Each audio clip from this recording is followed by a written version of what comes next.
suis dans la joie aujourd'hui de vous présenter une série d'émissions sur la délivrance.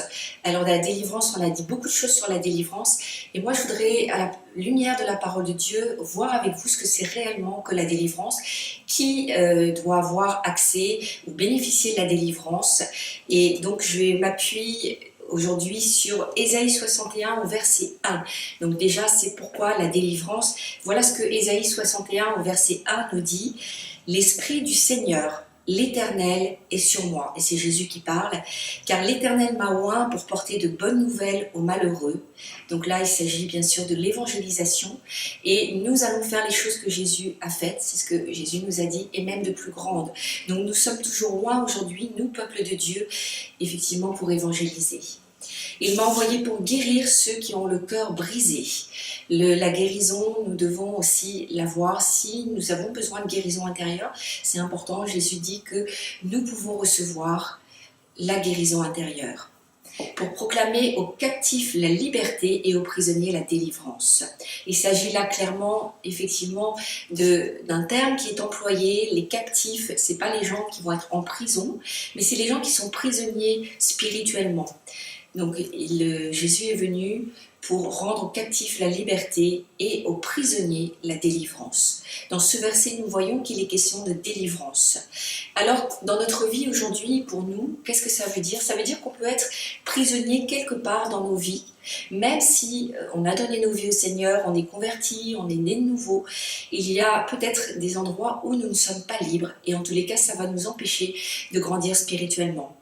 On peut avoir donné notre vie à Christ, mais il peut y avoir des domaines vraiment qui n'appartiennent pas à Christ. Des domaines, pourquoi? Parce que le diable a eu des droits.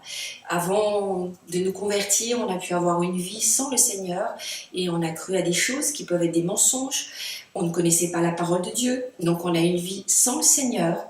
Et donc, dans certains domaines de nos vies, on peut ne pas être libre.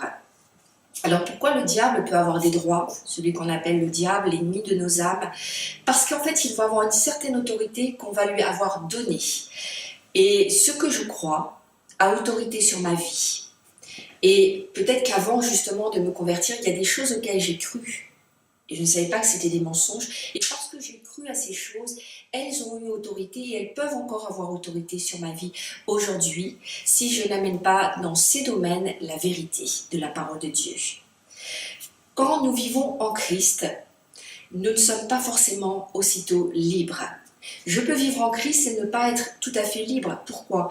Parce que je me rends compte que dans ma vie spirituelle, je peux commencer et je marche et je dis vraiment et sincèrement, je veux suivre le Seigneur, mais je vois qu'il y a des blocages.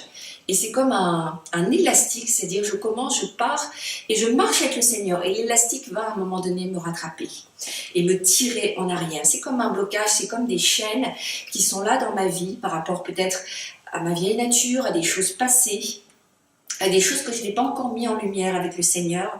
Et comment je vais pouvoir les mettre en lumière? C'est par l'obéissance, c'est par la vérité.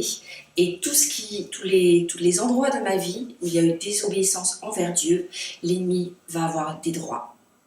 Je vous bénis et je vous dis à très bientôt pour une autre émission. Nous allons continuer sur la délivrance, voir qui a besoin de délivrance. Est-ce que la délivrance, c'est pour les chrétiens? Je vous souhaite une très bonne journée.